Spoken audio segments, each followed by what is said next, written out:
ये तो होना ही था। एक तो किराया बढ़ाते नहीं हो, मकान खाली करते नहीं हो, घोंगा बन के बैठे हो गले में हमारे। कोई शादी पार्टी नहीं होगी, मैं कह रही हूँ। सुन लिया, इन लोगों को कमरा किराए पे नहीं देना। सही है फ्लैट, नाइस ना? अरे बहुत बढ़िया फ्लैट है मुकेश जी। भाभी जी ये देखिए, एक खिड़की है, खिड़की के बाहर पार्क है। आइए अंदर आइए ना। पार्क में पेड़ है, एक नीम का, एक अमरूद का। अमरूद के पेड़ से अमरूद मत तोड़िएगा, माली मारता है। कोई भी प्रॉपर्टी को रेंट करना एक ट्रिकी टास्क होता है, क्योंकि हम किसी भी इंसान की पर्सनैलिटी को प्रिडिक्ट नहीं कर सकते जिनसे हम डील करने वाले हैं। क्या हमारे राइट्स होते हैं एज ए टेनेंट या फिर एज ए लैंडलॉर्ड, और क्या हमारे ऑब्लिगेशंस होते हैं। तो ये जानने के लिए आज की वीडियो में बात करेंगे मोस्ट इंपॉर्टेंट लॉज के बारे में, जो हर इंसान को पता होनी चाहिए किसी भी प्रॉपर्टी को रेंट करने से पहले। रिटर्न एग्रीमेंट, एक एग्रीमेंट का होना बहुत ही ज्यादा इंपॉर्टेंट है, क्योंकि एक ओरल एग्रीमेंट आपको लीगली बाइंड नहीं करता है। कोई भी अथॉरिटी आपकी हेल्प नहीं कर पाएगी अगर आपके पास एक रिटर्न एग्रीमेंट नहीं है। इवन मैं तो ये कहूंगा, जब तक आपका एग्रीमेंट बनकर तैयार नहीं हो जाता है तब तक आप किसी भी तरह की कोई भी पेमेंट ना करें। Maintenance of the property, normal wear and tear के अलावा किसी भी तरह का कोई भी मेंटेनेंस अगर प्रॉपर्टी में होना है तो उसके लिए टेनेंट और ओनर दोनों रिस्पॉन्सिबल होंगे। कोई एक अपनी मर्जी से उसमें कोई चेंजेस नहीं कर सकता, दोनों को उसका खर्चा उठाना होगा। अगर आपके रेंट एग्रीमेंट में कोई और क्लॉज लिखा हुआ है ऑलरेडी तो आप उसको फॉलो करेंगे।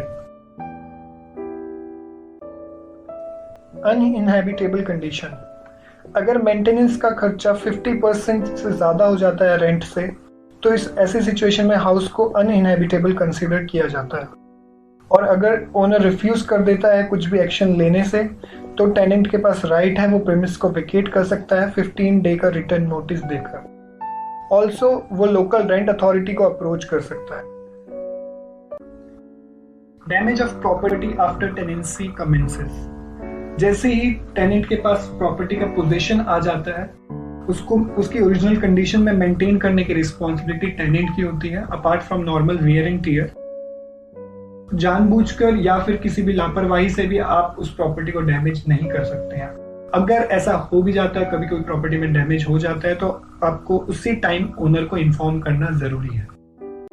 The landlord can not enter the premises without prior notice, चाहे कोई रिपेयर करने के लिए या फिर घर की कंडीशन चेक करनी हो या कोई और रीजन, किसी भी सिचुएशन में लैंडलॉर्ड आपके घर में एंटर नहीं हो सकता without a 24 hour written notice. Essential supplies, services like supply of water, electricity, parking, communication links and sanitary services, ये टेनेंट के बेसिक राइट्स होते हैं। किसी भी सिचुएशन में ये सर्विसेज कट ऑफ नहीं की जा सकती, इवन टेनेंट ने रेंट ना भी दिया हो तब भी। एविक्शन ऑफ टेनेंट्स, अगर कंटिन्यूअस 2 महीने का रेंट ना दिया गया हो तो टेनेंट को प्रेमिस वेकेट करने के लिए कहा जा सकता है। इसके अलावा प्रॉपर्टी पे अगर कोई इलीगल एक्टिविटी हो रही हो, प्रॉपर्टी को डैमेज किया जा रहा हो या फिर पब्लिक न्यूसेंस क्रिएट किया जा रहा हो, तो भी टेनेंट को वेकेट करने के लिए कहा जा सकता है। Rent payable, in case of a new tenancy, owner और टेनेंट के बीच में पेएबल रेंट जो रिटर्न एग्रीमेंट में स्पेसिफाइड होगा वही रेंट देना होगा।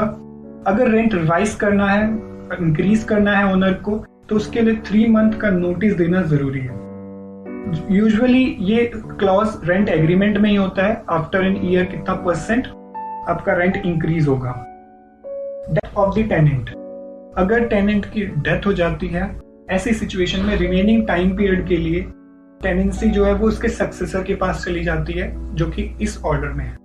और ये भी तभी लॉफुल माना जाएगा जब ये सक्सेसर टेनेंट के साथ उस प्रॉपर्टी पे रहते हो। अगर कोई भी सक्सेसर टेनेंट के साथ नहीं रहता है तो जो लीज होगी इमीडिएटली सीज हो जाएगी। इससे रिलेटेड कोई भी क्वेरी हो कमेंट सेक्शन में जरूर पूछे।